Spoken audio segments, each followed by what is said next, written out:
33 വരെയുള്ള വാക്യം വായിച്ചാൽ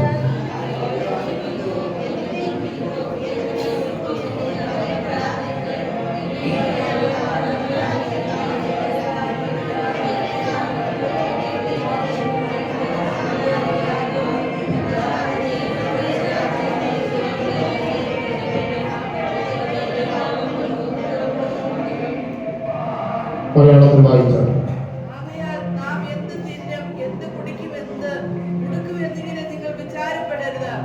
ഈ വകയൊക്കെയും ജാതികൾ അന്വേഷിക്കുന്നു. സ്വർഗ്ഗസ്ഥനായ നിങ്ങളുടെ പിതാവ് ഇതൊക്കെയും നിങ്ങൾക്ക് ആവശ്യമെന്ന് അറിയുന്നുവല്ലോ.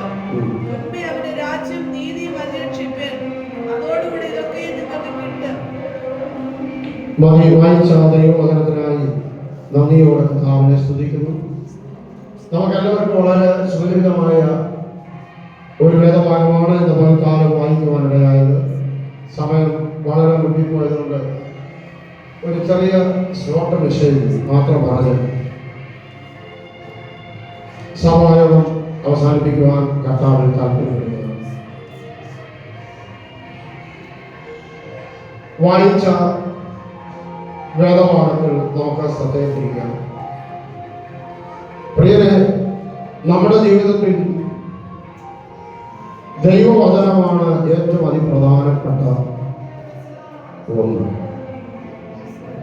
വചനം കൂടാതെ ക്രിസ്തീയ ജീവിതത്തിൽ മുന്നോട്ട് പോകുവാൻ സാധ്യമല്ല. 119 സങ്കീർത്തനത്തിൽ നമ്മൾ വായിച്ചിട്ടുള്ളതും പഠിച്ചിട്ടുള്ളതുമായ ഒരു വചനമാണ്. നിന്റെ വചനങ്ങൾ അല്ലെങ്കിൽ ന്യായപ്രമാണം എന്റെ കാലിന് ദീപവും പാതയ്ക്ക് പ്രകാശവും അല്ലെങ്കിൽ വെളിച്ചവും ആണ്. വീണ്ടെടുക്കപ്പെട്ട ഒരു ദൈവവചനത്തെ സംബന്ധിച്ചിടത്തോളം അവന്റെ ജീവിതത്തിൽ മുന്നോട്ടുള്ള യാത്രയിൽ അവനെ വഴികാട്ടിയായി അവനെ നടത്തുന്നു ദൈവത്തിന്റെ വചനമാണ്. 119-165 വാക്യമാണ്. ഒന്ന് മലയാളത്തിൽ വായിച്ചാണ്. നിന്റെ വചനം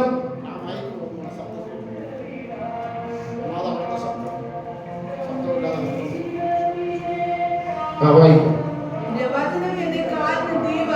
നിന്റെ വചനം എന്റെ കാലിന് ദീപവും എന്റെ പാതയ്ക്ക് പ്രകാശവുമാകും. അപ്പൊ വചനം കാലിന് ദീപം, പാതയ്ക്ക് പ്രകാശം. ഈ വചനം കൂടാതെയുള്ള യാത്രയാണെങ്കിൽ നമ്മൾ എവിടെയെങ്കിലും വീണു. കാരണം ഈ വഴിയാത്രയിൽ നമുക്ക് അറിയാത്ത ചില കുഴികളുണ്ട്. പല സ്ഥലങ്ങളിലും ശത്രു വലകൾ വിരിച്ചിട്ടുണ്ട്. അപ്പൊ ജീവിതയാത്രയിൽ ഈ വലയിൽ കുടുങ്ങിപ്പോകാതിരിക്കാൻ സങ്കീർത്തനത്തിലും സഭാപ്രസംഗയിലും ഒക്കെ വായിക്കുമ്പോൾ മനുഷ്യർക്ക് വേണ്ടി വിരിക്കുന്ന വലകളെ കുറിച്ച് എഴുതിയിട്ടുണ്ട്. ശത്രു ഈ ലോകത്തിന്റെ ദൈവമാകുന്ന സാത്താൻ വിളിച്ചിരിക്കുന്ന വലകളെ കുറിച്ച് എഴുതിയിട്ടുണ്ട്. അപ്പൊ ഞാൻ പറഞ്ഞു വരുന്നത്, ഈ ജീവിതയാത്രയിൽ, നമ്മുടെ വഴിയാത്രയിൽ നമുക്ക് അറിഞ്ഞുകൂടാത്ത വലകൾ വിരിച്ചിട്ടുണ്ട്, കുഴികളുണ്ട്. നാം നടന്നു പോകുമ്പോൾ, യാത്ര ചെയ്യുമ്പോൾ നമ്മുടെ കാലുകൾ ഈ കുഴിയിൽ വീണ്, വലയിൽ വീണ് നമ്മൾ നശിച്ചു പോകാതിരിക്കണമെങ്കിൽ, പ്രിയമുള്ളവരെ, ദൈവത്തിന്റെ വചനം നമ്മുടെ കാലിന് ദീപവും പാതയ്ക്ക് പ്രകാശമായി ഉണ്ടാകണം. സ്തോത്രം. ഒന്ന് ഉറക്കെ ദൈവത്തെ ശ്രദ്ധിക്കാം. അപ്പൊ നമ്മുടെ പാതയ്ക്ക് പ്രകാശമായി, ടോർച്ചായിട്ട് ദൈവത്തിന്റെ വചനം നമ്മുടെ ജീവിതത്തിൽ ഉണ്ടാകണം. അത് ദീപമായി നമ്മുടെ ജീവിതത്തിൽ ഉണ്ടാകണം. സംഗീതക്കാരൻ അത് വ്യക്തമായിട്ട് വിവരിക്കുകയും, ഞാൻ മുന്നോട്ട് പോകുന്ന ആ വാക്യത്തിൽ മുന്നോട്ട് പോകുന്നില്ല. എന്നാൽ വളരെ വ്യക്തമായി നമ്മൾ മനസ്സിലാക്കണം, ഈ ജീവിതയാത്രയിൽ വീണ് പോകാതിരിക്കാൻ ഏറ്റവും പ്രധാനപ്പെട്ട ഒന്നാണ് ദൈവത്തിന്റെ വചനം നമുക്ക് വെളിച്ചമായി ദീപമായി നമ്മുടെ ജീവിതത്തിൽ ഉണ്ടാകണമെന്നുള്ളത്. സ്തോത്രം. അവൻ ഇത്രത്തോളം വീഴാതിരുന്നത് ദൈവത്തിന്റെ കൃപയും ദൈവവചനം നമുക്ക് വഴി കാണിച്ചത് കൊണ്ട് മാത്രമാണ്. യേശുവിന്റെ ജനനത്തിങ്കൽ യേശുവിനെ കണ്ട് നമസ്കരിപ്പാൻ ഇറങ്ങി പുറപ്പെട്ട അവനെ ആട്ടിടയന്മാർക്ക് വഴി തെറ്റിയില്ല, പക്ഷെ വിദ്വാൻമാർക്ക് വഴി തെറ്റി. വിദ്വാൻമാർ നക്ഷത്രം നോക്കി യാത്ര ചെയ്തിട്ട് ഇറങ്ങിട്ട് വെച്ചിട്ട് ഇടയ്ക്ക് വെച്ച് അവർ നക്ഷത്രത്തെ വിട്ടിട്ട് അവർ യാത്ര ചെയ്തപ്പോൾ യേശു കുഞ്ഞിൽ ഇരുന്ന സ്ഥലത്തല്ല എത്തിയത്, മറിച്ച് അവർ രാജകൊട്ടാരത്തിലാണ് എത്തിയത്. സ്തോത്രം. രാജാവിനോട് ചോദിക്കുന്നു, യഹൂദന്മാരുടെ രാജാവായി ജനിച്ചവരെവിടെ? രാജാവ് ഭ്രമിച്ചുപോയി. അങ്ങനെ ഒരു സംവിധാനം പോലും, അങ്ങനെ ഒരു വർത്തമാനം പോലും, അങ്ങനെ ഒരു കാര്യം പോലും രാജാവിന് അറിയില്ല. പക്ഷെ രാജാവിനോട് ചോദിക്കുകയാണ്, യഹൂദന്മാരുടെ രാജാവായി ജനിച്ചവരെവിടെ എന്ന്. രാജാവ് രഹസ്യമായിട്ട് വിളിച്ചു ചോദിച്ചു. അവൻ എന്താ കാര്യങ്ങളൊക്കെ എന്താ അന്വേഷിച്ചിട്ട് പറഞ്ഞു. രാജാവിന് മനസ്സിലായി, അയ്യോ എന്നെക്കാൾ ഒരു രാജാവ് ജനിച്ചിരിക്കുകയാണോ, അങ്ങനെയാണെങ്കിൽ ആ രാജാവിനെ കൊല്ലണം. സ്വതന്ത്രം തീരുമാനിച്ചിട്ട് രഹസ്യമായിട്ട് വിളിച്ചു, നിങ്ങൾ പോയി കുഞ്ഞിനെ കണ്ട് നമസ്കരിച്ചിട്ട് വന്ന് എന്നോട് പറഞ്ഞിട്ടേ പോകാവൂ, എനിക്ക് ചെന്ന് നമസ്കരിക്കണം, നമസ്കരിക്കാനാണ്, കൊല്ലാനാണ്. സ്വതന്ത്രം. എന്നാൽ കൊട്ടാരം വിട്ടവർ പുറത്തിറങ്ങിയപ്പോൾ വീണ്ടും വഴിയറിയില്ല.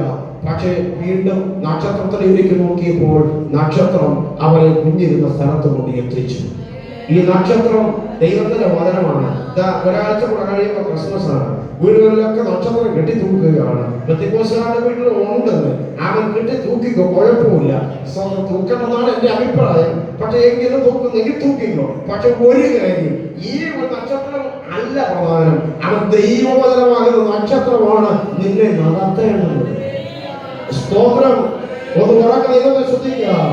അതാണ് സംഗീതക്കാരോട് പറഞ്ഞത്, അവൻ എന്റെ കാലിന് ദീപവും പാതയ്ക്ക് പ്രകാശവും ദൈവത്തിന്റെ വചനമാണ്. ദൈവത്തിന്റെ വചനമില്ലെങ്കിൽ, വചനം അനുസരിക്കുന്നില്ലെങ്കിൽ, വചനത്തിന് ശ്രദ്ധിക്കുന്നില്ലെങ്കിൽ, വചനം പ്രമാണിക്കുന്നില്ലെങ്കിൽ, വചനം വായിക്കുന്നില്ലെങ്കിൽ, വചനം ധ്യാനിക്കുന്നില്ലെങ്കിൽ, വചനം കേൾക്കുന്നില്ലെങ്കിൽ, വചനം പഠിക്കുന്നില്ലെങ്കിൽ ജീവിതയാത്രയിൽ നിങ്ങളുടെ കാലുകൾ കുഴിയിൽ അകപ്പെടും.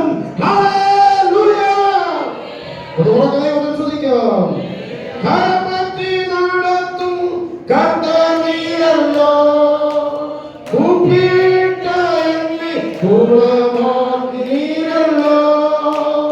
നടത്തും കർത്തനീയല്ലോ കൂപ്പിട്ട എന്നെ കുളമാക്കിയല്ലോ. കുളിയിൽ വീണാടി കാത്തു കണ്ടി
എന്താണ് വായിച്ച വാക്യം?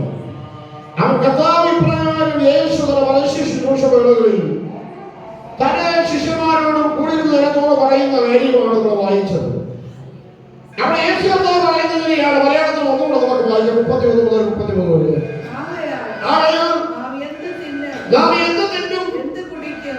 കുടിക്കും, എന്തുടുക്കും നിങ്ങൾ വിചാരപ്പെടരുത്. നിങ്ങൾ വിചാരപ്പെടരുത്.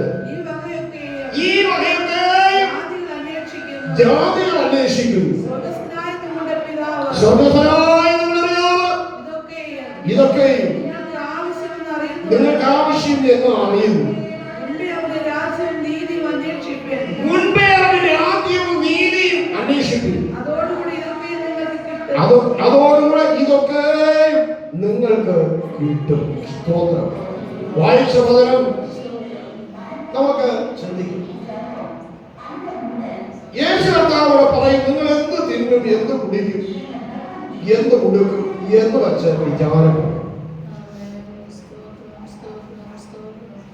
വിചാരപ്പെടരുതെന്ന് ചിന്താകുകളെ അനങ്ങരുതെന്നാണ് യേശു പറഞ്ഞത്. എന്നാൽ മനുഷ്യനെ സംബന്ധിച്ചിടത്തോളം മനുഷ്യ ജീവിതത്തിൽ ആകുല ചിന്തകൾ സ്വാഭാവികമായി മനുഷ്യനിൽ ഉള്ള ഒന്നാണ്.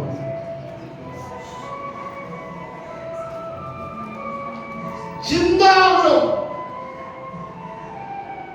നമ്മുടെ ജീവിതത്തിൽ ഉണ്ട്. പക്ഷേ അത് അളവിന് മീതെ അമിതമായി പോകരുത്. അമിതമായി പോയത് മനുഷ്യർക്ക് പറ്റുന്ന ഒരു കുഴപ്പം എന്ന് പറയുന്നത്, നമ്മളങ്ങനെ വളരെ കുറിച്ച് ചിന്തിച്ച് ആകുലപ്പെട്ട് ചിന്താകുലരായിട്ട് അതിന് അടിമയായിട്ട് അങ്ങ് മാറുമ്പോൾ ശരിയായ പലതും നമുക്ക് തെറ്റായിട്ട് പോകും, തെറ്റായ പലതും ശരിയായിട്ട് പോകും. പല മനുഷ്യരിലുമുള്ള ഒരു വലിയ വീക്ക്നെസ് ആണ്, ഒരു ബലഹീനതയാണ്. ചിന്താകുലമില്ലാത്ത ഒരു മനുഷ്യനും ലോകത്തിലില്ല. നമ്മുടെ മനുഷ്യരാണെങ്കിൽ നമുക്ക് ചിന്താകുലമുണ്ട്. എത്ര വലിയ ക്രമയുള്ള മനുഷ്യന്ന് പറഞ്ഞാലും, വലിയ മനുഷ്യനെന്ന് പറഞ്ഞാലും അവർക്കും ചിന്താകുലം ഉണ്ട്. അത് മനുഷ്യ ജീവിതത്തിൽ സഹജമായിട്ട് ഉള്ള കാര്യമാണ്. പക്ഷെ അത് ഓവറാണ്. വളരെ കുറിച്ച് ചിന്തിച്ച് വിചാരപ്പെട്ട് അതിനെക്കുറിച്ച് വീണ്ടും ചിന്തിച്ച് വരുമ്പോൾ നമ്മുടെ സമനില അങ്ങ് തെറ്റുകയാണ്. പിന്നെ ഏതാണ് ശരി, ഏതാണ് തെറ്റ് തിരിച്ചറിയാൻ വയ്യ. പല നല്ല മനുഷ്യരുടെ ജീവിതത്തിൽ നിന്ന് കാണുന്ന ഒരു പ്രയോഗമാണ്. യേശു കർത്താവ് പറയുന്നു, നോക്കൂ, നിങ്ങൾ എന്ത് തിന്നും, എന്ത് കുടിക്കും, എന്ത് ഉടുക്കും എന്ന് വെച്ച് വിചാരപ്പെടുന്നു. സ്തോത്രം, സ്തോത്രം. എന്നിട്ട് കർത്താവോട് പറയുന്നത്, ഇങ്ങനെ വിചാരപ്പെടുന്നത് ആരാണ്? ജാതികളാണ്. ജാതികൾ വിചാരപ്പെടുകയാണ്, ചിന്താകുലരാകുകയോ. ഏതിനെ കുറിച്ചാണ്? ഭൗതികമായതിനെ കുറിച്ച്, വസ്ത്രത്തെ കുറിച്ച്, ആഹാരത്തെ കുറിച്ച്, ഭൗതികമായതിനെ കുറിച്ച് ജാതികൾ വിചാരപ്പെട്ട് മനം കിടക്കുന്നു. ജാതികൾ ഈ ഭൗതികമായ വസ്തുക്കളെ അന്വേഷിച്ച് നടക്കുന്നു. നിങ്ങൾ ദൈവമക്കൾ അങ്ങനെയാകരുത്. നിങ്ങൾക്ക് വേണ്ടുന്നത് ഇന്നതെന്ന് സ്വർഗ്ഗസ്ഥനായ പിതാവ് അറിയുന്നുവല്ലോ. നിങ്ങൾക്ക് ആഹാരം ആവശ്യമെങ്കിൽ ആഹാരം ആവശ്യമെന്ന് ദൈവം അറിയുന്നു. ഭക്ഷണം ആവശ്യമെങ്കിൽ, വസ്ത്രം ആവശ്യമെങ്കിൽ, ദാഹജലം ആവശ്യമെങ്കിൽ, പാർപ്പിടം ആവശ്യമെങ്കിൽ, അതെല്ലാം വേണ്ടുന്നത് ഇന്നതെന്ന് സ്വർഗ്ഗത്തിലെ ദൈവം അറിയുന്നു. ഒന്ന് ഉറക്കെ ശ്രദ്ധിക്കാം. മനുഷ്യ ജീവിതത്തിൽ ഇത് മനുഷ്യൻ ബന്ധപ്പെട്ടുകൊണ്ടിരിക്കുന്നതും ഓടിക്കൊണ്ടിരിക്കുന്നതും ഏറ്റവും പ്രധാനപ്പെട്ടതല്ലേ പാർപ്പിടം, വസ്ത്രം, ആഹാരം. ഇതിനു വേണ്ടിയാണ് നമ്മൾ ബന്ധപ്പെടുന്നത്. ഇതിനു വേണ്ടിയാണ് നമ്മൾ ഓടിക്കൊണ്ടിരിക്കുന്നത്. ഇതിനു വേണ്ടിയല്ലേ അധ്വാനിക്കുന്നത്? ഇതിനു വേണ്ടിയല്ലേ ജോലിക്ക് പോകുന്നത്? രാത്രി പകലും അധ്വാനിക്കുന്നത് ഇതിനു വേണ്ടിയല്ലേ? സ്തോത്രം. വേണ്ടതല്ല ജോലി ചെയ്യണം, ജോലി ചെയ്ത് തന്നെ ജീവിക്കണം. പക്ഷെ അതിനെ കുറിച്ച് ആകുലപ്പെടരുത്. ഇന്ന് ജോലി ചെയ്യാതെ ജീവിക്കുന്ന ആളുകളുണ്ട്. സ്തോത്രം. നമ്മുടെ ഇടയിൽ ഇല്ലാത്തതിനായി ഞാൻ ദൈവത്തെ ശ്രദ്ധിക്കുന്നു. സത്യത്തിൽ പറഞ്ഞാൽ ഇന്ന് പലയിടങ്ങളിൽ നമ്മൾ കാണുമ്പോൾ, പ്രത്യേകിച്ച് ബന്ധപ്പെട്ടവരുടെ ഇടയിൽ അതൊരു മഹാവ്യാധി പോലെ. പലർക്ക് ജോലി ചെയ്യാൻ മടിയാണ്. നമ്മുടെ ഇടയിലും ഇല്ല, എങ്കിലും അതിന്റെ ചില യാതനകളൊക്കെ നമ്മുടെ ഇടയിൽ ഉണ്ട്, ഇല്ലാതെയുണ്ട്.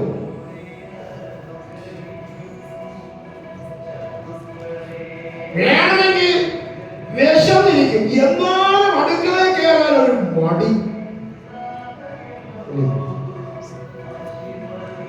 വീട്ടിലെല്ലാം ഉണ്ടെങ്കിലും ജോലി ചെയ്യാൻ ഒരു മടി. അതുകൊണ്ട് കടയിലോട്ടൊന്ന് പോകും. എനിക്ക് കൂടുതൽ ഞാൻ പറയുന്നത് മനസ്സിലായി. മനുഷ്യർക്കും പാർപ്പിടത്തിനും വസ്ത്രത്തിനും ആഹാരത്തിനും വേണ്ടി അധ്വാനിക്കുകയും ചിന്താപരമായി ജീവിക്കുന്ന ഒരു സമൂഹത്തിൽ നമ്മളായിരിക്കുകയാണ്. യേശു പറയുന്നു, ഇത് ജാതികളാണ് ഇവരൊക്കെ അന്വേഷിച്ച് നാം ഇവരുടെ ഭാര്യപ്പെട്ടു മുന്നോട്ട് പോകുന്നത്. എന്നാൽ നിങ്ങൾ അന്വേഷിക്കേണ്ടത് പാർപ്പിടമല്ല, നിങ്ങൾ അന്വേഷിക്കേണ്ടത് വസ്ത്രമല്ല, നിങ്ങൾ അന്വേഷിക്കേണ്ടത് ദാനകരമല്ല. അവൻ സ്വർഗ്ഗസ്ഥനായ പിതാവ് ഇതെല്ലാം നിങ്ങൾക്ക് തരുവാൻ ആ കർത്താവിന് അറിയാം, അവൻ തരും. പക്ഷേ ദൈവമക്കൾ അന്വേഷിക്കേണ്ടത് എന്താണെന്ന് യേശുവോട് പറയുന്നു. ആദ്യം അവന്റെ രാജ്യവും നീതിയും അന്വേഷിപ്പൻ, അതോടുകൂടെ ഇതെല്ലാം നിങ്ങൾക്ക് കിട്ടും. സ്തോത്രം.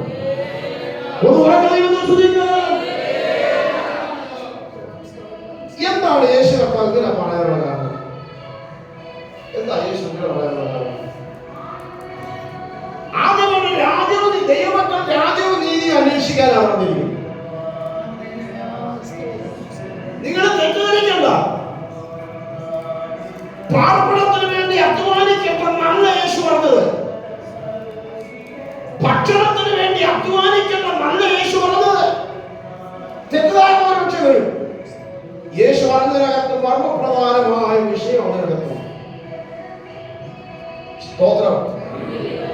ആയുസ്സിന് ഭൂരിപക്ഷം സമയവും ലഭിക്കുന്ന നാളുകൾ മുഴുവൻ പാർപ്പിടത്തിനും വസ്ത്രത്തിനും ആഹാരത്തിനും വേണ്ടി അധ്വാനിച്ച് ഓടി നടന്ന് കുറച്ചൊക്കെ സമ്പാദിച്ചിട്ട് ജീവിതം അവസാനിക്കരുത് എന്നാണ് യേശു പറഞ്ഞതിന്റെ അർത്ഥം. അതിനെ തെളിയിക്കാൻ ഒരു വാക്യം കൂടെ അതേ അധ്യായത്തിൽ നിന്ന് തന്നെ നമുക്ക് വായിക്കുമ്പോൾ മനസ്സിലാവും. അതിന് 25-ാം വാക്യം തോന്നുന്നു വായിച്ചു. അതുകൊണ്ട് ഞാൻ നിങ്ങളോട് പറയുന്നത് എന്ത് തിന്നും എന്ത് കുടിക്കും നിങ്ങളുടെ ജീവനായിക്കൊണ്ട് എന്തുടുക്കുമെന്ന് ശരീരത്തിനായിക്കൊണ്ട് വിചാരപ്പെടരുത്. നിങ്ങൾ വിചാരപ്പെടരുത്. ആഹാരത്തെക്കാൾ ജീവനും ഉടുപ്പിനേക്കാൾ ശരീരവും വലുതല്ലേ. ഇങ്ങോട്ട് ശ്രദ്ധിച്ചേ. പാർപ്പിടവും വസ്ത്രവും ആഹാരവും എന്തിനു വേണ്ടിയാണ്?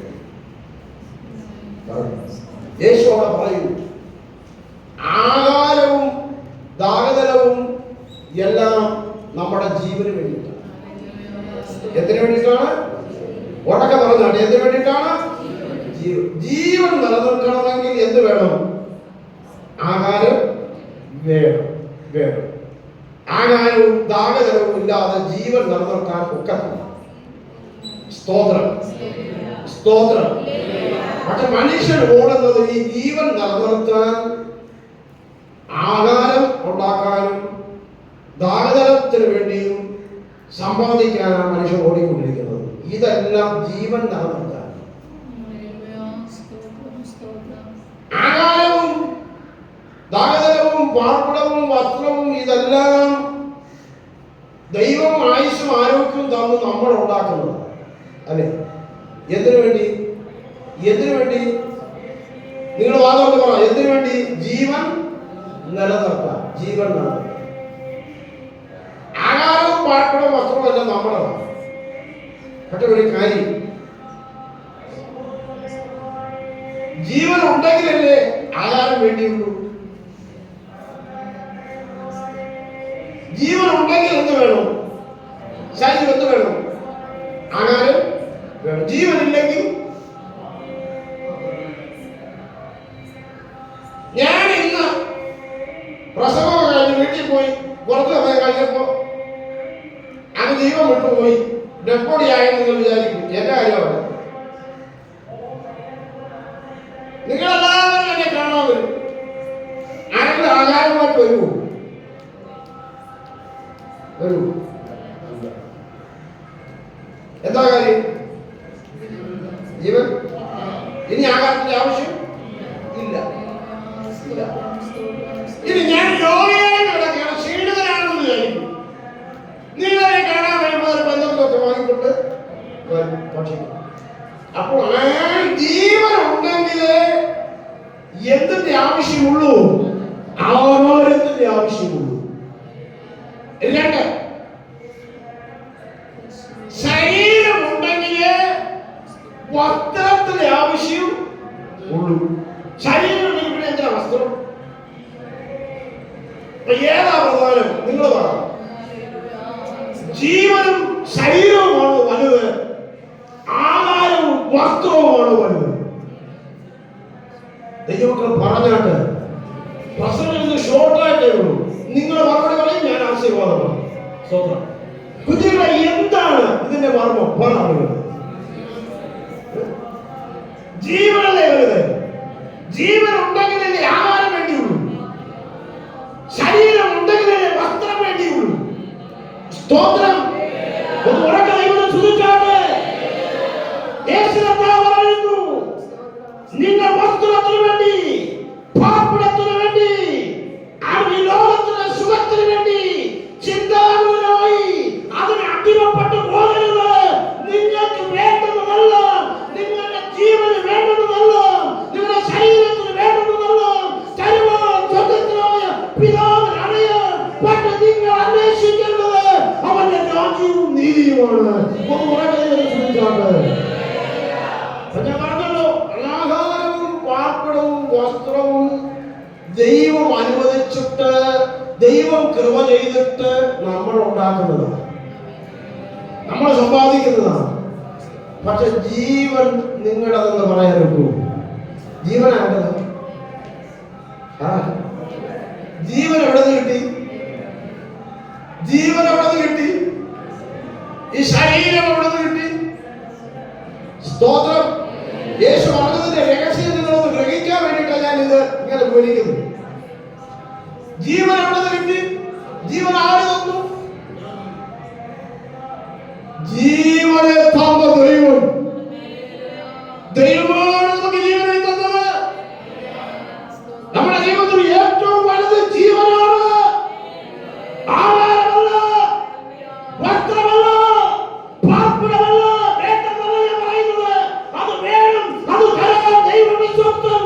നിനക്ക് ജീവനെ തന്നെങ്കിൽ, നിനക്ക് പ്രാണനെ തന്നെങ്കിൽ, നിനക്ക് നല്ലൊരു ശരീരത്തെ തന്നെങ്കിൽ, നല്ലൊരു സൗന്ദര്യത്തെ തന്നെങ്കിൽ, ആരോഗ്യം തന്നെങ്കിൽ, വേറെ തന്നെങ്കിൽ, ആ ശരീരത്തെ പോഷിപ്പിക്കുന്നവർ വേണ്ടുന്നത് തരുവാൻ ദൈവം വിശ്വസ്തൻ.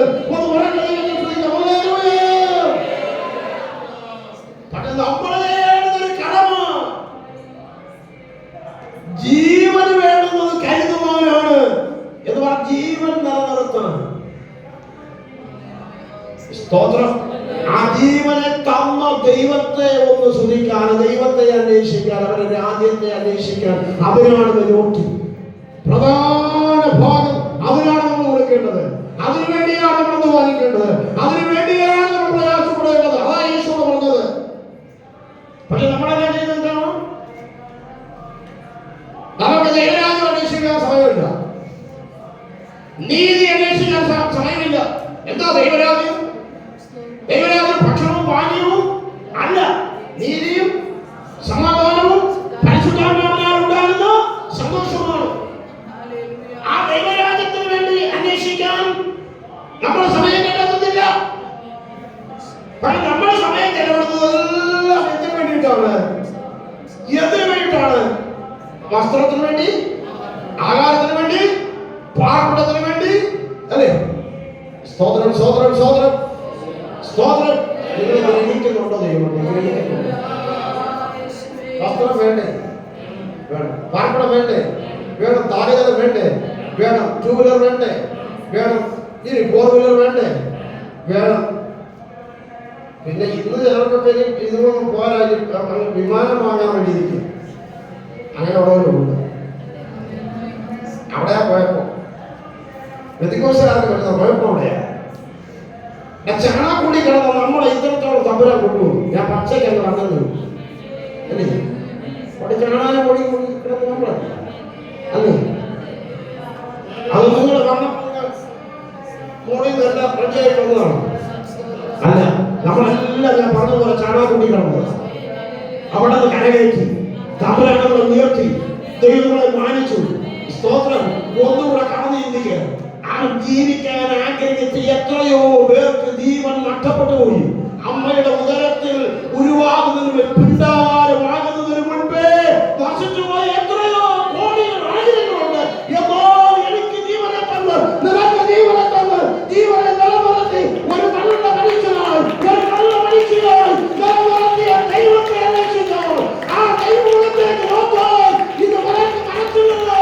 ആ നോക്കിട്ടാണ്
തിയോളജിയുടെ ഒന്നും ആവശ്യമില്ല. ഈ ഒരു ചെറിയ വിഷയം ഇത് പറയുമ്പോൾ ഇത് തന്നെ നിങ്ങൾ ഗ്രഹിച്ചാൽ മതി. ആ മനസ്സിൽ ദൈവം എത്ര വിശ്വസ്ത, ആ ദൈവത്തെ സേവിക്കാൻ നമ്മുടെ മനസ്സ് നമ്മൾ സമർപ്പിക്കാൻ ഈ വാക്യം മതി. ആഹാരത്തെക്കാൾ, വസ്ത്രത്തെക്കാൾ, പാർപ്പിടത്തെക്കാൾ വലുതാണ് നമ്മുടെ ജീവനും നമ്മുടെ ശരീരവും. ആ ജീവനെ നിലനിർത്തുന്നത് ദൈവമാണ്. ജീവനെ തന്നത് ദൈവമാണ്. ഈ നല്ല ശരീരം തന്നത് ദൈവമാണ്. അങ്ങനെയാണെങ്കിൽ കർത്താവ് പറയാണ്, ആദ്യം നിങ്ങൾ ചെയ്യേണ്ടുന്നത് വസ്ത്രം അന്വേഷിക്കലല്ല, ആഹാരം അന്വേഷിക്കലല്ല, ഭൗതിക കാര്യങ്ങൾ അന്വേഷിക്കലല്ല, ആദ്യം അന്വേഷിക്കേണ്ടത് ദൈവത്തെ അന്വേഷിക്കുക, ദൈവരാജ്യത്തെ അന്വേഷിക്കുക, നീതി അന്വേഷിക്കുക. നിങ്ങൾ അങ്ങനെ അന്വേഷിക്കുമ്പോൾ നിങ്ങളുടെ ജീവൻ വേണ്ടുന്നതും ശരീരത്തിൽ വേണ്ടുന്നതും ദൈവം തരുവാൻ വിശ്വസ്തൻ. ദൈവം അറിഞ്ഞിരിക്കുന്നു. അങ്ങനെ വായിക്കണം.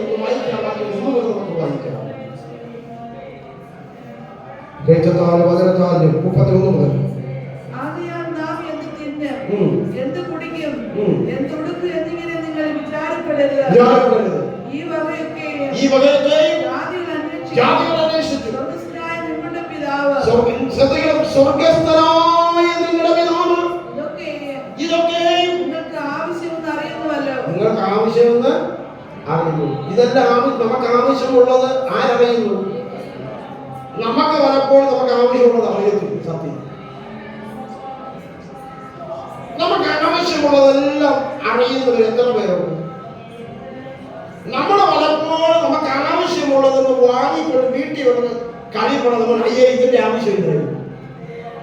നിങ്ങളെ വീടുകൾ അങ്ങനെ വാങ്ങിക്കൊണ്ട് വന്നിട്ട് ആവശ്യമില്ലാതെ ഒതുക്കിയിട്ടിരിക്കുന്ന സാധനങ്ങളുണ്ടോ? ഉണ്ടോ?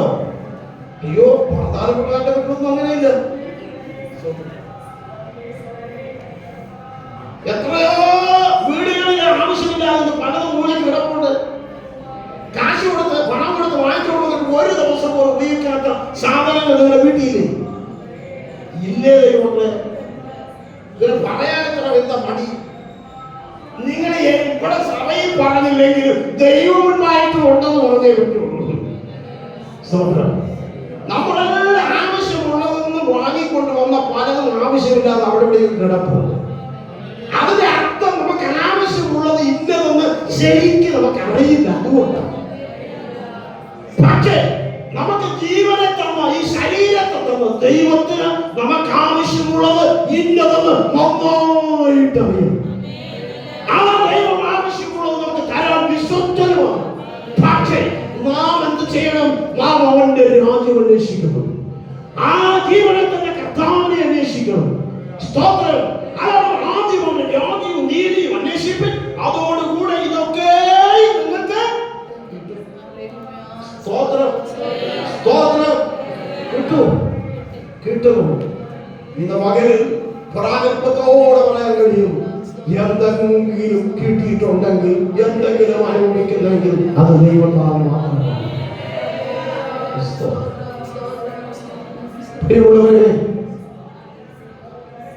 നമുക്ക് ജീവനെ തന്ന ദൈവം വലുത്, ആകാരമല്ല വലുത്. അതുകൊണ്ട് ഇന്ന് പകൽ ഞാൻ ഓർപ്പിക്കുകയാണ്, ഈ വചനത്തിന് വിളിച്ചിട്ട് സഭയോട് ഞാൻ സംസാരിക്കുകയാണ്. നമ്മുടെ ആയുഷ്യം നീ ആഹാരത്തിന് വേണ്ടി, പാർപ്പിടത്തിന് വേണ്ടി, വസ്ത്രത്തിന് വേണ്ടിയും ഭൗതിക വസ്തുക്കൾക്ക് വേണ്ടിയും ഓടുന്ന ഓട്ടത്തിൽ അവരൊന്ന് ബ്രേക്ക് ചെയ്തിട്ട് ഒരല്പസമയം ജീവനെ തന്ന ദൈവത്തിന്റെ പാദത്തിൽ ഇരിക്കാൻ, ജീവനെ തന്ന ദൈവത്തിന്റെ സന്നിധിയിൽ ഒന്ന് ഇരിക്കാൻ, അവന്റെ മുൻപായി ഒന്ന് മുട്ടുകുത്തി പ്രാർത്ഥിക്കാൻ, അവന്റെ രാജ്യം അന്വേഷിക്കാൻ, അവനവന്റെ രാജ്യം അന്വേഷിക്കാൻ അല്പസമയം കണ്ടെത്താൻ നീ തയ്യാറാകുമോ? അവർ ജീവിതത്തിന്റെ ഭാര്യയും ശ്രദ്ധയും ജാതികൾക്ക് ജീവനെ തന്ന ദൈവത്തെ അന്വേഷിക്കാൻ ആവശ്യമില്ല. അവർ ഭൗതികമായത് മാത്രം അന്വേഷിച്ചു പോകുമ്പോൾ നാമോ ജീവനെ തന്ന നല്ല ശരീരത്തെ തന്നു. സ്തോത്രം സ്തോത്രം. എല്ലാവരും കരം ഉയർത്തിപ്പിടിച്ച് സ്തോത്രം. നോക്ക്, കരത്തിലൊന്ന് നോക്ക്. എത്രയോ പേർക്ക് ഇങ്ങനെ ഒരു നല്ല കൈയില്ലാതെ, സ്തോത്രം, കൈ ഉയർത്താൻ കഴിയാതെ, വിരലുകളില്ലാതെ, ജന്മനാ തന്നെ അല്ല ജനിച്ച ശേഷം തന്നെ പലർക്കും അവയവങ്ങൾ നഷ്ടപ്പെട്ടവര്, ശരീരഭാഗങ്ങൾ നഷ്ടപ്പെട്ടവര്, നാളുകളായി ജീവന്റെ തുടിപ്പിൽ കട്ടവൽപ്പിക്കുമ്പോൾ അവൻ നല്ല ശരീരം ദൈവം നിങ്ങൾക്ക് ലഭിക്കുന്നു, നല്ല ആരോഗ്യം ദൈവം തന്നു, നല്ല സൗന്ദര്യം തന്നു, ജീവനെ കർത്താവ് തന്നു. സ്തോത്രം. കരുതാത്തിട്ടാണ് ജീവനെ കർത്താവ് തന്നു.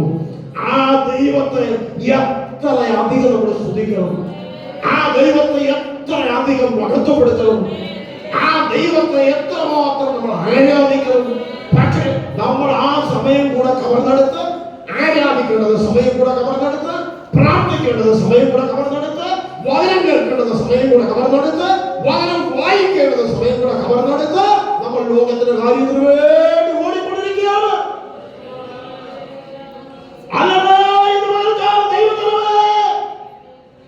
ജാതികൾ ലോകത്തോട് അന്വേഷിച്ചുകൊള്ളട്ടെ.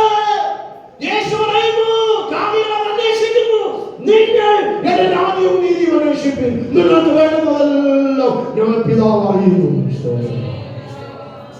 ഇത് മനസ്സിലാക്കിയിട്ടാണ് സങ്കീർത്തനത്തിൽ സങ്കീർത്തനക്കാരൻ ഇപ്രകാരം പറഞ്ഞത്. 139 ദാവീദ് പറയുന്നു, 139:14 ദാവീദ് പറഞ്ഞത് എങ്ങനെയാണ്? വായിച്ചാട്ട്. ഞാൻ ഭ്രമിക്കത്തക്ക അതിശയമായി ഉണ്ടാക്കപ്പെട്ടവനെയാണ് ഉമ്മൈ തുതിപ്പൻ. മലയാളത്തിൽ വായിക്കുക. ഭയങ്കരവും അതിശയവുമായി എന്നെ സൃഷ്ടിച്ചിരിക്കുക. ഓ ഭയങ്കരവും അതിശയകരമായി എന്നെ സൃഷ്ടിച്ചിരിക്കുക. ഞാൻ നിനക്ക് സ്തോത്രം ചെയ്യും. ദാവീദ് പറയുകയാണ്, ദൈവമേ നീ എന്നെ സൃഷ്ടിച്ചത് ഭയങ്കര അതിശയകരമായിട്ടാണ്, ഭയങ്കര അതിശയകരമായിട്ടാണ്. അതുകൊണ്ട് ഞാൻ വസ്ത്രം അന്വേഷിച്ച് പോകുന്നതല്ല പറഞ്ഞത്. സ്തോത്രം സ്തോത്രം. ജീവിത നാളുകളിൽ അത് ഭയങ്കര അതിശയകരമായി എന്നെ സൃഷ്ടിച്ചതുകൊണ്ട്, എനിക്ക് ജീവനെ തന്നതുകൊണ്ട്, നല്ല ശരീരം തന്നതുകൊണ്ട്, നീ എന്നെ വളർത്തിയതുകൊണ്ട് ഞാൻ നിനക്ക് സ്തോത്രം ചെയ്യും, ഞാൻ നിനക്ക് സ്തോത്രം ചെയ്യും, ഞാൻ നിന്നെ ആരാധിക്കും, ഞാൻ നിന്നെ സ്തുതിക്കും. ഇതുപോലെ എത്ര പേർക്ക് പറയാൻ കഴിയും, കർത്താവേ ഈ ജീവിതയാത്രയിൽ അവൻ ജീവനെ തന്ന നിന്നെ, അവൻ എനിക്ക് തന്നെ ആയുസ് തന്ന നിന്നെ, നല്ല ശരീരത്തെ തന്ന നിന്നെ, സൗന്ദര്യം തന്ന നിന്നെ ഞാൻ സ്തോത്രം ചെയ്ത് ആരാധിക്കും. Hallelujah, hallelujah. വേദപുസ്തകം പഠിച്ചാൽ വസ്ത്രത്തിനും ആഹാരത്തിനും പാർപ്പിടത്തിനും ഭൗതിക നന്മയ്ക്ക് വേണ്ടി ഓടിയ അനേകം പരാജയപ്പെട്ട ചരിത്രം വേദപുസ്തകത്തിനകത്ത് വിവരിക്കാൻ ആഗ്രഹിക്കുന്നില്ല.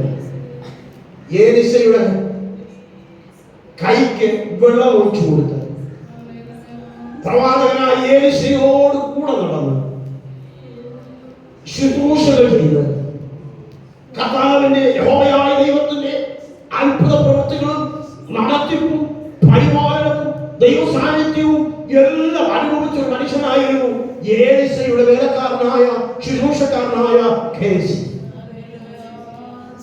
സ്തോത്രം സ്തോത്രം സ്തോത്രം. എന്നാൽ ഏലീശയുടെ ഓട്ടവും ഗേഹസിയുടെ ഓട്ടവും തമ്മിൽ വ്യത്യാസമാണ്. ഏലീശ തന്റെ ജീവിതയാത്രയിൽ താൻ ഓടിയത് ദൈവത്തിന്റെ കാര്യങ്ങൾക്ക് വേണ്ടിയാണ്, ദൈവത്തിന്റെ കാര്യപരിപാടികൾക്ക് വേണ്ടിയാണ്. ദൈവം എന്ന് പറയുന്നു അത് ചെയ്യും, ദൈവം എവിടേക്ക് പോകാൻ പറയുന്നു അവിടെ പോകും, ദൈവം ആരോട് ആലോചന പറയാൻ പറയുന്നു അവരോട് ആലോചന പറയുന്നു. രാജ്യത്തോട് ആണെങ്കിൽ രാജ്യത്തോട്, രാജാവിനോടാണെങ്കിൽ രാജാവിനോട്, സാധാരണ മനുഷ്യരോടാണെങ്കിൽ മനുഷ്യരോട്, ആരോടൊക്കെ ദൈവത്തിന്റെ കാര്യപരിപാടിയുണ്ടോ അതൊക്കെ ചെയ്ത് ഏലീശ മുന്നോട്ട് പോകും. എന്നാൽ കൂടെ നടക്കുന്ന, കൈക്ക് വെള്ളം ഒഴിച്ചു കൊടുക്കുന്ന ഗേഹസിയുടെ ദർശനവും ഗേഹസിയുടെ ഓട്ടവും വേറെ. ഉത്തരവാദിയായ നയമാൻ ഏലീശയുടെ അടുക്കൽ വന്നപ്പോൾ ഏലീശ പറഞ്ഞു, യോർദാനിൽ ചെന്ന് 7 പ്രാവശ്യം മുങ്ങ. അറിയാമല്ലോ നിങ്ങൾക്ക്, ഞാൻ മരിക്കേണ്ട ആവശ്യമില്ല. മുങ്ങിക്കഴിഞ്ഞപ്പോൾ അവന് സൗഖ്യമോ പ്രത്യുപകാരമായിട്ട് ഏലീശയ്ക്ക് പൊന്നും വെള്ളിയും ആഭരണങ്ങളും വസ്ത്രവും കൊടുക്കാൻ അവൻ മുടങ്ങി വന്നു. ആര്? നയമാൻ. പക്ഷെ ഏലീശ അതൊന്നും വാങ്ങിയില്ല. ഏലീശ പറഞ്ഞു കൊള്ളാം. കാരണം ഏലീശയുടെ വിഷൻ, ദർശനം വസ്ത്രവും പാർപ്പിടവും മുന്തിരിത്തോട്ടവും ഒലിവുതോട്ടവും മറ്റൊന്നുമല്ല. വല്ല വിധേയനി, ഞാൻ നമ്മുടെ രീതി പറയാം, വല്ല വിധേയനി ഏൽപ്പിച്ച കാര്യം ചെയ്ത് ഏലയാവ് പോയത് പോലെ അങ്ങോട്ട് പോകണം. അതാണ് ഏലീശയുടെ ദർശനം. സ്തോത്രം. അതുകൊണ്ട് നയമാൻ കൊടുത്തതൊന്നും വേണ്ടെന്ന് വെച്ചു. പക്ഷെ കൈക്ക് വെള്ളം വെച്ച് കൊടുത്തുകൊണ്ട് കൂടെ നടന്ന ഗേഹസി കണ്ടപ്പോൾ അവന് സ്വന്തം ജീവനക്കാരും ശരീരത്തെക്കാരും ദൈവത്തെക്കാരും വലുത് പാർപ്പിടവും വസ്ത്രവും ഒക്കെ. അതുകൊണ്ട് മറ്റവൻ നയമാൻ അങ്ങ് പോയി ദേഹത്തിലെ കുതിരപ്പുറത്ത് വിളയാളികളും പോയി പറയാൻ കുറെ യാത്ര ചെയ്ത് പോയി, കുറെ ഓടാനൊക്കത്തില്ല. ഏലീശ കണ്ടാലോ. അതുകൊണ്ട് ഇവൻ ഇങ്ങനെ പമ്മി പമ്മി പമ്മി പമ്മിയൊക്കെ നിന്നിട്ട്, നമ്മളൊക്കെയാണല്ലോ ചില കാര്യങ്ങളൊക്കെ ചെയ്യുമ്പോൾ ഇങ്ങനെ പമ്മി പമ്മിയൊക്കെ നിൽക്കും. ആരും കാണാതിരിക്കാൻ, ആരും അറിയാതിരിക്കാൻ പമ്മി നിന്നിട്ടാ ചില കാര്യങ്ങളൊക്കെ നമ്മൾ ചെയ്ത്. പ്രവാചകൻ കാണാതെ വണ്ണം പമ്മി നിന്നിട്ട് എന്തായാലും ഇവര് മിടുക്കനാണ്. നയമാൻ അങ്ങ് ദൂരെ പോയി കഴിഞ്ഞു. പുറകെ ഓടി ഏലീശയുടെ കണ്ടുപിടിച്ചിട്ട് പുറകെ ഓടി. സ്തോത്രം. പുറകെ ഓടി എത്തി അടുത്തെത്തി എടുക്കാൻ സമ്മതിക്കുന്നു. അങ്ങനെ ഓടിയിരുന്നു അല്ലേ? നമ്മുടെ ആളുകൾ പൊടി ഓടാൻ പറഞ്ഞ ഓടത്തില്ല. സോ ഓക്കെ, അതവിടെ നിൽക്കട്ടെ. അവിടെ ഓടി വരുന്നത് നയമാനും അവരുടെ ആളുകൾ കണ്ടപ്പോൾ രഥം നിർത്തി, കുതിരകളെയൊക്കെ നിർത്തി. അയ്യോ, തിരിച്ച് അങ്ങോട്ട് പോയി, തിരിച്ചു പോയി ഇവരെ എതിരേറ്റ് വരികയാണ്. നല്ല സ്വീകാര്യം അല്ലേ? സ്തോത്രം. അങ്ങനെ ഒരു എതിരേൽപ്പ് അവന് കിട്ടിയെന്നു. സ്തോത്രം. ഇത് ബന്ധുക്കോസുകാർക്ക് ഇങ്ങനെ എതിരേൽപ്പുകൾ കിട്ടുന്നു. സ്തോത്രം. ആവശ്യമില്ലാത്ത എതിരേൽപ്പൊന്നും നമുക്ക് വേണ്ട. എതിരേറ്റു എന്താ വിഷയം അന്വേഷിച്ചു. അവൻ രഥവും കുതിരയൊക്കെ വിട്ട് ഇറങ്ങി നയമാൻ. രണ്ടുപേരും അങ്ങ് വണങ്ങി നമസ്കരിച്ചു. അവൻ പറയുകയാണ്, എന്റെ യജമാൻ നിന്റെ അടുക്കൽ അയച്ചു. പറഞ്ഞ തന്ത്രം. ഇപ്പൊ മനദേശത്ത് നിന്ന് ചില പ്രവാചകരും ചില യജമാന്റെ വേലക്കാരും വന്നിട്ടുണ്ട്. അവർക്ക് കൊടുക്കാൻ മാറ്റു വസ്ത്രങ്ങൾ, അവർക്ക് കൊടുക്കാൻ ഭക്ഷണ സാധനങ്ങൾ ഇല്ല. അതുകൊണ്ട് അങ്ങയുടെ കയ്യിൽ നിന്ന് വാങ്ങിക്കൊണ്ടു പോകാൻ യജമാനൻ എന്നെ പറഞ്ഞയച്ചു. അവനെന്ത് നേരത്തെ കൊടുത്തിട്ട് വാങ്ങിയില്ല. പക്ഷെ ഇപ്പോൾ ആളിനെ പറഞ്ഞയച്ചപ്പോൾ അവൻ ഭയങ്കര സന്തോഷം. നേരത്തെ കൊടുത്തത് ഞാൻ ചിന്തിച്ചതിനേക്കാളും അധികം വിവരം ചെയ്തു കൊടുത്തു എന്നാണ് ഞാൻ മനസ്സിലാക്കുന്നത്. ഇതെല്ലാം വാങ്ങി ആശാൻ കൊണ്ട് വീട്ടിനകത്ത് പെട്ടിക്കകത്ത് കൂട്ടിവെച്ച് വീടൊക്കെ നന്നായിട്ട് ബന്ധപ്പെടുത്തി എല്ലാം ചെയ്ത് വെച്ചിട്ട് വന്ന് ഏലിശയോടക്കം മുമ്പ് വന്ന പേര് ചോദിക്കുന്നു, എവിടെ വന്നു, എവിടേക്ക് പോയിരുന്നു? അയ്യോ യജമാനെ, ഞാൻ ഒരിടവും പോയി. നമ്മളിങ്ങനെ എവിടെയും പോയി കഴിഞ്ഞിട്ട് എവിടെ പോയി ഞാനൊന്നും പറഞ്ഞു, ഞാനൊന്നും കേട്ടില്ല, ഞാനൊന്നും കണ്ടില്ല. കേസ് പറഞ്ഞാലുള്ളൂ ഇവിടെ തന്നെ ഉണ്ടായി, ഇവിടെ തന്നെ ഉണ്ടായി.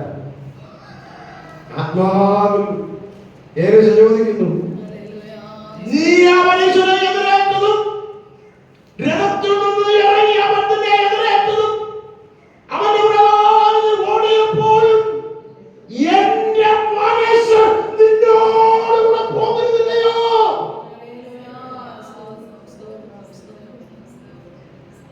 മുന്തിരിത്തോട്ടങ്ങളും വലുതോട്ടങ്ങളും പണം സമ്പാദിക്കാനുള്ള കാലമാകുന്നു. വായിക്കാം. 2 രാജാക്കന്മാർ 5-ാം 26-ാം വാക്യം മാത്രം വായിക്കാം.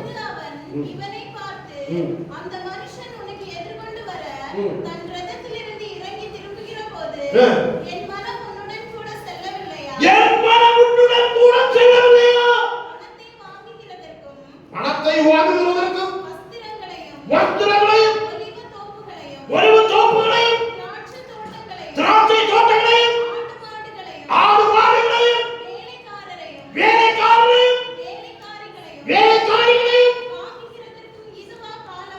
ഇതെല്ലാം വാങ്ങി സമ്പാദിച്ചു കൊള്ളാൻ ഇതുവാ കാലം. ഒരാൾക്ക് വായിച്ച അവസാനിപ്പിക്കുക. വായിച്ച അതിന് അവൻ, ആ പുരുഷൻ രഥത്തിൽ നിന്ന് ഇറങ്ങി നിന്നെ എതിരേറ്റപ്പോൾ എന്റെ ഹൃദയം നിന്നോടുകൂടെ പോകുന്നില്ലയോ? ദ്രവ്യം സമ്പാദിപ്പാനും വസ്ത്രം. നോക്കണം, നമ്മുടെ വിഷയം യേശു പറഞ്ഞ കാര്യങ്ങളാണ് ഇവിടെ വരുന്നത്.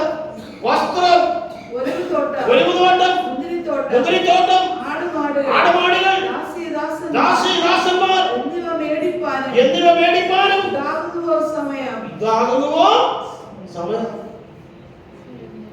ഏലിശ ഓടിയത് ഇതിനു വേണ്ടിയല്ലേ, പക്ഷെ കേശു ഓടിയത് ഇതിനു വേണ്ടിയാണ്. സ്തോത്രം. നമ്മൾ ഓടുന്നത് ഇതിനു വേണ്ടിയാണ്.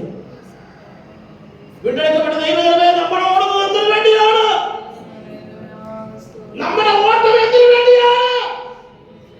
നമ്മുടെ ഓട്ടം നിത്യതയ്ക്ക് വേണ്ടിയാണോ? ദൈവരാജ്യം പ്രാപിക്കാനാണോ? ദൈവരാജ്യമാണോ നമ്മുടെ ലക്ഷ്യം? അതാ കർത്താവ് പറഞ്ഞതുപോലെ